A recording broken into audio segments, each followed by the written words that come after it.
Magandang hapon, Pilipinas. Live mula sa Pag-asa DOST, narito ang latest sa lagay ng panahon. Para sa ating global weather news, umabot ng 11 inches na snowfall ang naitala sa Tokyo, Japan. Kaya halos buong araw ay naipit ang 800 sasakyan sa mga highways at national roads. Gayun din maraming flights ang nakansela upang maiwasan ang aksidente. Base sa nakalap na impormasyon, may 19 na namatay at marami ang sugatan dulot ng sama ng panahon. Maraming lugar din ang nawala ng kuryente, habang ang ibang mamamayan ay nagsilikas dahil may posibilidad na mag-collapse ang kanilang mga bubong sanhi ng makakapal na snow. Ayon sa Japan Meteorological Agency, ang nasabing low-pressure system na ito ay magtutungo pahilagang bahagi ng Japan. Kaya asahan ng patuloy pa ring pagbuhos ng snow sa Tokyo region ngayong linggo. Kaya naku sa ating mga kababayan po dyan ay patuloy po tayong mag-ingat at mag-antabay sa panahon.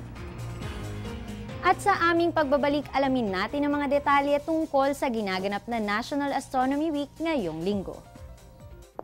Teng, ang package. Ma'am, sabi ng Air 21 on the road na. Ano, Teng? Ang package. Ma'am, sabi ng Air 21 na receive na. Okay, very good. Basta padala, sagot ka ng Air 21. May real-time delivery updates via text para worry-free ka. Teng, ang package, napadala mo na? Yes, ma'am, sa Air 21. Sa Air 21, sagot ko, padala mo! Time check po muna tayo, 4:28 ng hapon ayon sa Philippine Standard Time. Ginaganap ang National Astronomy Week ngayong linggo. Sinimulan nito mula noong Lunes na may temang Building Bonds Connecting People Through Astronomy. Exciting ang linggong ito para sa mga kalahok dahil magkakaroon ng free planetarium shows, telescoping sessions, star party at may mga libreng posters pa mula sa Pag-asa. Sa mga gusto pang humabol ay makipag-ugnayan lamang sa Pag-asa para sa mga karagdagang impormasyon.